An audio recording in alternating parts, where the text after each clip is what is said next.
City 60 पाहताना या क्षणाची एक महत्त्वाची बातमी ती म्हणजे थेट आपण नांदेडमध्ये जाणार आहोत। नांदेडमध्ये राज ठाकरेंविरोधात जोरदार घोषणाबाजी सुरू आहे।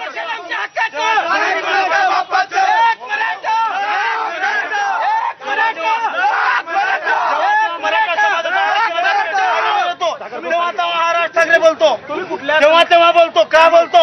अरे आरक्षणाची गरज नाही ना, मराठा समाजाला आरक्षण देऊ द्या, नंतर सांगा तुम्हाला काय गरज नाही ते। आपलं नाव काय दादा आणि तुम्ही कुठल्या संघटनेत? मी श्याम पाटील वडजे, मराठा सेवक म्हणून काम करतो। मी कुठला अध्यक्ष पदाची नाहीये। मी एक सर्वसामान्य शेतकऱ्याचा मुलगा आहे, आरक्षणाची तळ भोगलेला मुलगा आहे। आरक्षणाची जी झीज आहे काय असते मला माहित आहे। जेव्हा तेव्हा मराठा आरक्षणाचा मुद्दा ऐरणीवर येतो ना, तेव्हा हा राज ठाकरे बोलला जातो का मराठा समाजाच्या बाबतीत का आणि कशासाठी हा सवाल मराठा समाजाचा आहे। आज तुम्ही काय केलेलं आहे? मराठा समाजाच्या आरक्षणाच्या विरोधात जे कोणी येईल त्याला सुट्टी नाहीये, कोणीही असू द्या। मराठा आरक्षणाच्या विरोधामध्ये बोलणाऱ्याला सुट्टी नाही म्हणजे नाहीये।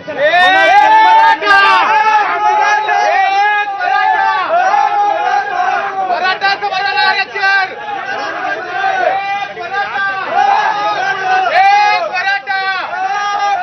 आरक्षण आमच्या हक्काचं, आरक्षण आमच्या हक्काचं।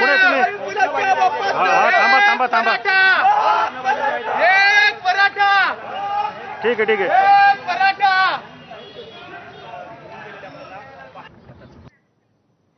नांदेडमध्ये राज ठाकरेंविरोधामध्ये जोरदार घोषणाबाजी सुरू असल्याचं आपण यावेळेला पाहिलं। यावेळेला राज ठाकरे यांचा ताफा अडवण्याचा देखील प्रयत्न करण्यात आलेला होता। राज ठाकरेंविरोधात मराठा आंदोलक चांगलेच आक्रमक झालेले आहेत, त्याचेच पडसाद आपल्याला नांदेडमध्येही पाहायला मिळाले।